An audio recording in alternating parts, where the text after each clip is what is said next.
Hey, how you doing? This is John. Welcome to John's Long Box. Today we're looking at the Blue Beetle. This is Volume 2, Issue Number 2 by Charlton Comics. Okay, this is the original Blue Beetle. So we got to do a little bit of a backstory here. This is number 2. This is the first Blue Beetle by Charlton Comics. Why? Because issue number 1 was The Thing, number 1. And then issue number 2, they just changed to Blue Beetle. And then in issue 21, it became Mr. Muscles. So how's that? Okay, Charlton Comics was known for just changing a title in the middle of numbering 1.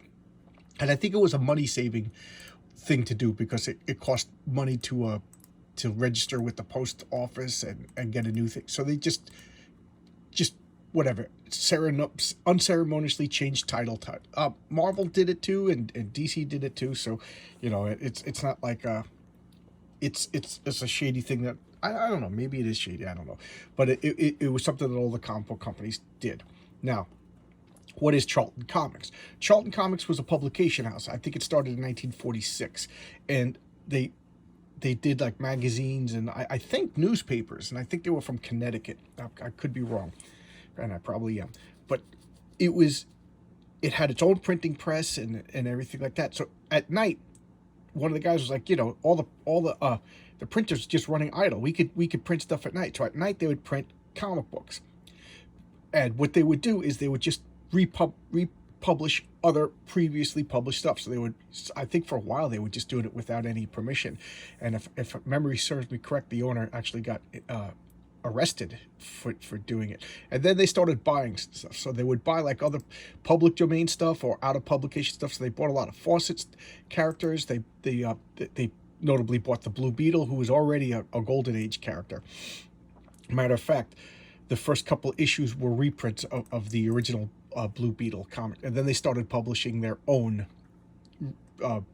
brand new stories.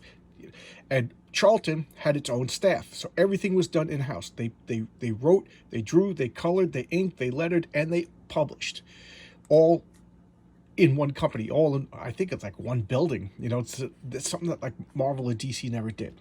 Okay, so that's Charlton.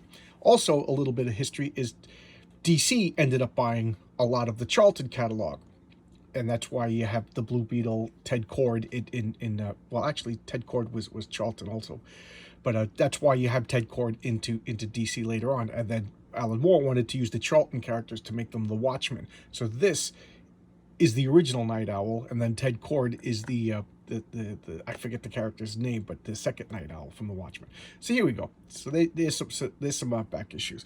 So I love this. The Mightiest Man Battle, Reds from today and Monsters from yesterday. Hot War in the Arctic. Pretty thick cover. Actually, it's in pretty damn good condition. I can't complain. And I will be checking out the ads because I love all these old ads. Treasure chest of fun. You get 20 different toys, games, and magic tricks all in one treasure chest. This is the kind of for $1, so you know it's crap. But this is the kind of thing that would have just intrigued me as a kid. Rush your order now. Closed. Check, cash, money order. Please rush me. Treasure chest, $1 each. No CODs. Genuine shark tooth. That's pretty cool. Let's look at the indicia. Blue Beetle, published bi-monthly, so every other month by Charlton Comics, Volume 2, Number 2. And where are they? That's their publishing off. That's their representatives. But I think they were published in it says California, but these are all like legal offices. I think the actual physical place was in Connecticut. So Hot War in the Arctic. Charlton Comics gives you more. This is a living nightmare as the Gothic warriors hurled their ancient spears at the Chinese invaders of this remote Arctic valley, where HTC, I don't know what that's a military term, steam eddied across the high cliffs of living ice, liberating prehistoric animals imprisoned there for untold eons. Evil had come to this lovely defrosted paradise. And Dr. Dan Garrett, that's the Blue Beetle's name, archaeologist, knew that he and his lovely companion would never survive the dangers that is so awkward. With the intervention of the Blue Beetle. So Dan Garrett, he was an archaeologist, and he found this blue scarab that when he touched it, he got vaguely undefined powers, making him like plot powers, whatever powers was needed. The original Blue Beetle was, I want to say, beyond Superman, because Superman, like, it was understood that Superman didn't shoot lightning bolts and Superman didn't teleport, whereas Dan Garrett, he did whatever he wanted. So here is the girl, who I don't even know if she's named, and these original Golden Age Blue Beetles, remember, this is reprinted from the Golden Age. There was like no continuity between issue and issue. His girlfriends changed, the background characters changed. The only continuity was his costume, his origin, and his name, Dan Garrett. You know, and I think they even changed the spelling of the name once Charlton started doing their own. So Dr. A coward, really a scientist, it seems, because archaeologists need microscopes, you know, but he's a comic book scientist, so that means you do every kind of science. Who left violence to the Blue Beetle. So there you go. That classic trope of the cowardly secret identity and the heroic superhero. And notice there's no credits. I don't know who drew this. I don't know who wrote this. I don't know. I looked it up online and I couldn't find anything. So if anybody knows who drew this and wrote this, let me know. So we have a jet fighter. Cavemen, you know, they could just get on and attack and cause destruction. Look at the fire. I do kind of like the fire. Oh, a missile hit it. Okay. Missile hit it. And here we have a team. They sending out this girl to rescue. God, this story is just so bad. I just wanted to show this because you know, it's so cool, these old stuff. Draw any person in 1 minute. Oh, okay. Yeah, so you take the image, you flash at that, and then you just trace it. I always wanted that as a kid. I thought, this is how stupid I was. I thought I was going to get that and like scan panels of comics out of order and redraw them and make my own comics, and my friends would be like, wow, you draw like real Marvel characters, you know. Stupid kid. So here they are, there's Dan Garrett with, you know, because he wears glasses, so he's got to be a weakling, and here's the girl, Dr. Garrett. Oh, I was trying to see if they even named the girl, but who knows, I don't even know. And here he's cowardly. Hey, quit that, I'm not going to fight a caveman. And did I skip a page? Yes, I did. So the caveman, they're placating him with food, you know, and that's not too bad. The caveman still, don't take away his weapons or anything like that. Don't take away his weapons. And as they're flying, now dinosaurs, brontosauruses, the landing in Jurassic Park. Just one thing. Look at the primitive, the lettering. I don't know, the art. I guess the art of lettering. Keep in mind, this comic came out in 1956. I don't know if I said that, but this is 1955. Excuse me, this is 1955. These are reprinting 10-year-old stories. So, you know, from basically the infancy of comics. So like the artistry of lettering, I don't think has been developed as today. It really is an art form. I mean, look at the boxes and everything. This weird little gap. And what's going on? The story's just crap, but it's charming. I do like Golden Age stuff. A lot of Silver Age stuff, I think it's hokey. Like I know I'm gonna catch hell for saying this, but like a lot of the Gardner Fox DC stuff, it was just too childish for me. This was childish, but like I don't know. I think this was just done because this is the way the artists and writers thought comic books should be done. I don't think they were dummying it down to get children to read it. Whereas I think like the Silver Age DC stuff, a lot of the hokey stuff that you know we used to make fun of, I think a lot of that was dumbed down on purpose because they're just kids. You know, like, hey, let's give these babies something they could understand. Whereas this was just, I think, what they thought it should be. So it wasn't pandering. You know, I can't stand. That's why, you know, Return of the Jedi. I have problems with that because I thought George Lucas was pandering to children. When Empire Strikes Back, they were not pandering to children, and A New Hope, they were not pandering to children. But I digress. So here we have, he has to. The Blue Beetle scarab always looks a little different, you know. So he touches the scarab, and what does he do? The instant the Blue Beetle's taking the jewel in it, making it under. So he's just shooting him with beams. Of course, the girl's attracted to him. He's invulnerable, so the caveman smashes him with the club, and he's like, huh? And why does he, you know, he wears a mask. Like, I love the old domino mask, and this like, I don't know what you call it. Notice there's no fin. Oh, I just noticed that. So now he's flying. But I do love I always say this, that superhero costumes should be simple and elegant. Notice I'm not really going off on the story because the storytelling is pretty good, actually. You can tell what's going on without all the words. So they should have reduced some of these words, balloons. But the art's not that great shakes anyway. But anyway, I always say this about the costumes. They should be simple and elegant. Look, it's all blue with a belt and red gloves. You can't get simpler than that. And it does look old-fashioned, but at the same time, I really do like it. So what's going on over here? Oh, this machine is breaking ice, and now our saber-toothed tiger's coming out, and I just love this. Smash that commie right in the face. Just fly down and bash him right in the face, and just kill him, right? They're just commies, right? And now he's just... If they melted the northern ice cap and the ice at the South Pole remained, the planet would be off balance and shift its axis, inundating the coastal cities. That would be the end of the world. Let's look at these ads. Camping gear.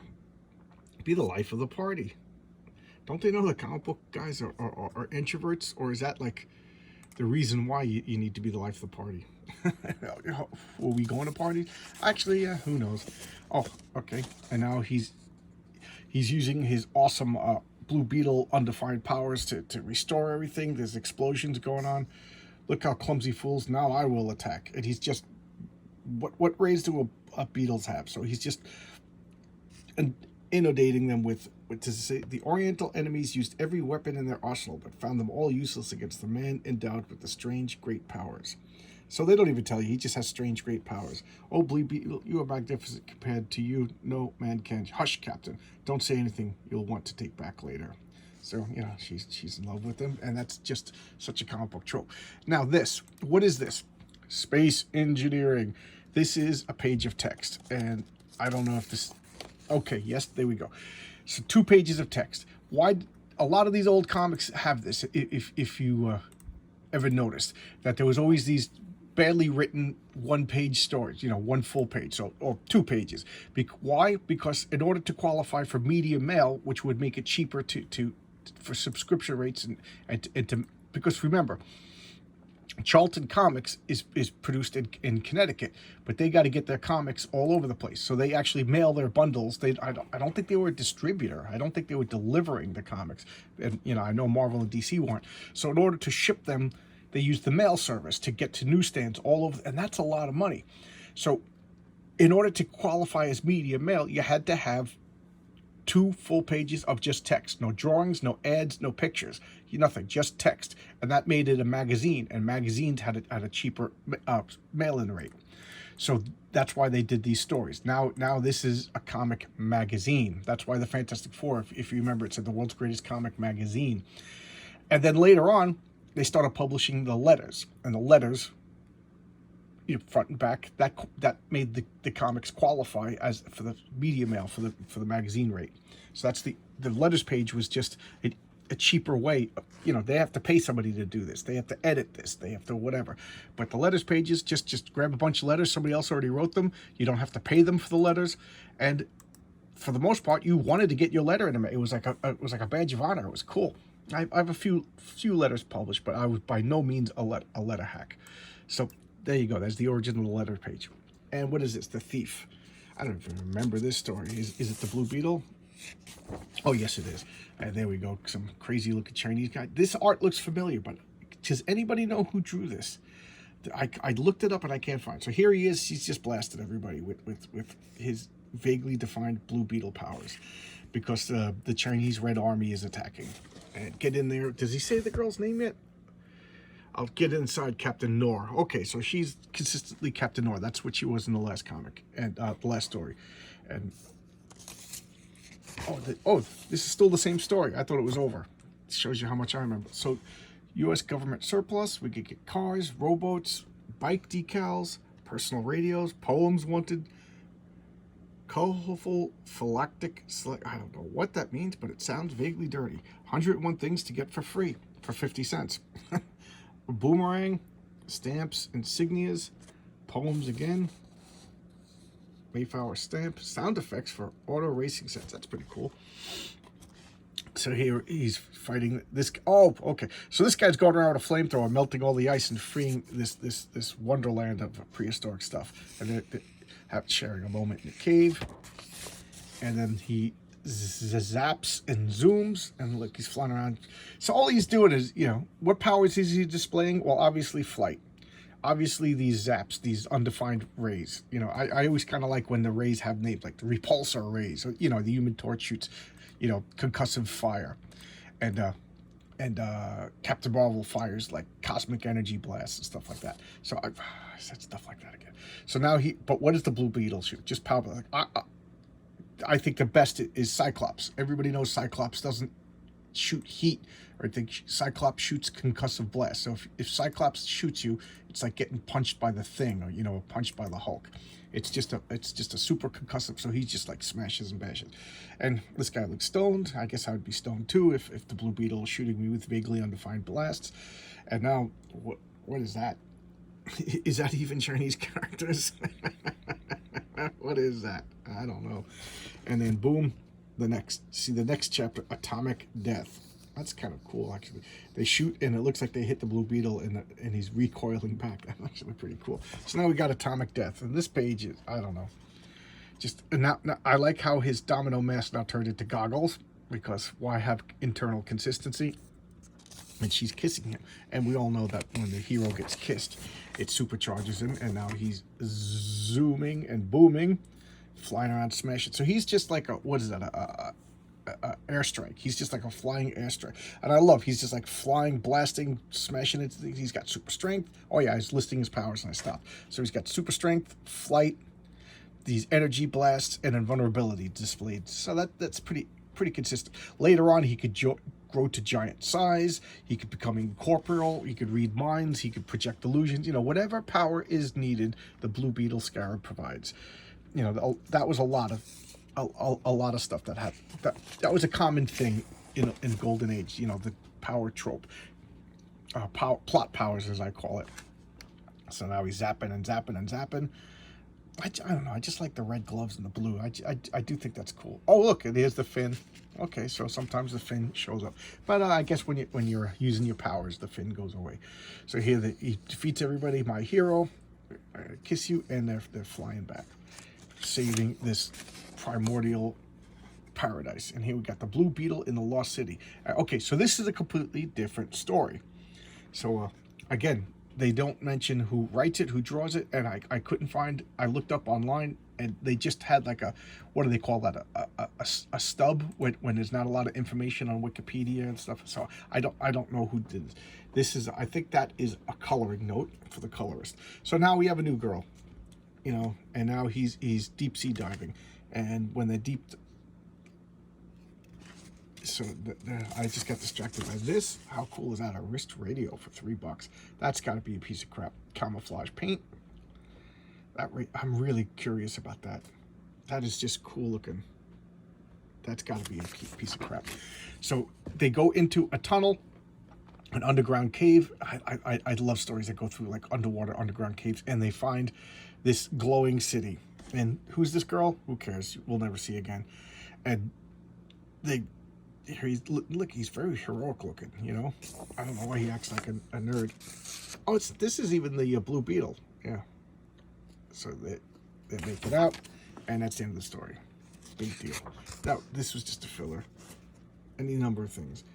Will these bring much jocks enough to realize that a boat and a dream of our home, Trina, as these two discovers the famous city who left behind the great riches of Atlantis, because it would have impoverished them, but they still have the greatest treasure, love and happiness. So they had to leave. Oh, yeah, okay, now I remember reading the story. They find this city, they find Atlantis, and look, we're rich, jocks. And then this gigantic octopus is guarding them. They have to leave, but they're in love, so it's okay. That was just a filler story. Record smash. So what do we got? Judy's turn to cry. More green. If I had a hammer. Denise, wait till Bobby gets home. Take these chains from my heart. Ain't that a shame? This little girl, hot pastrami. Dadu, run. Killer Joe. That's pretty cool. 60 smash songs on 10 long playing records. That's pretty cool. Amazing offer. Less than 5 cents a song. Look at that guy. He's dancing. Peter Parker over there is dancing with Liz Allen. Money back guarantee. Spaceman strength and endurance. Look at this guy. Skinny or fat, if you're 15, 20, 30, 40, if you're over 40, then go fuck yourself. Oops, sorry guys. You know, if you're over 40, that's it. You know, 40 is the cutoff. How to gain up to 50 pounds of mighty muscle. I gained 60 pounds of shapely, mighty muscle. I lost 30 pounds of dangerous, ugly fat. There you go. And you get, what is this, a box? You get a box which sticks on it. A Spaceman Fulcrum barbell. A pair of Spaceman lever bells. Free. Okay, cool. He's got to know. He's looking for a few people who like to draw. What is this? The famous artist talent test. Yeah.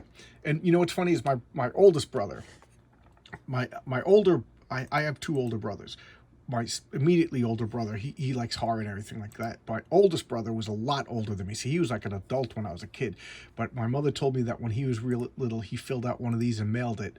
And just like a salesman came to the house and wouldn't leave. She said it was really, really annoying to try to get him to do. And it was crap. He wasn't talented. You know, he's never been an art. He was just a kid. So anybody who filled this out, a salesman would come to your house and try to get you to join. Now, this is in remarkable condition for me. I'm not a grader. I wouldn't know, but I would put this above a 5, maybe a 7.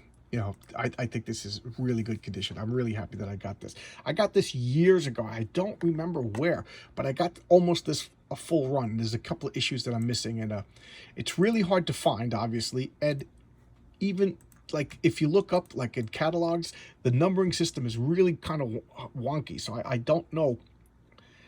I just have to like take pictures of when I'm hunting for these blue beetles. I have to have like pictures of them so I know which issues I have, because the numbering system is really, really messed up. But I'm a big fan of the Blue Beetle. I'm a big fan of the Steve Ditko Blue Beetle and Captain Adams. So I've been trying to get them. I got a bunch of the Captain Adams too. Sometimes I find them at auctions. Sometimes I find them in stores, and a lot of stores don't realize how cool this stuff is. So I got it pretty reasonably priced for such a good shape. But there we go. All right, now I'm rambling. I'll see you tomorrow with another video. All right, see you guys. Bye-bye.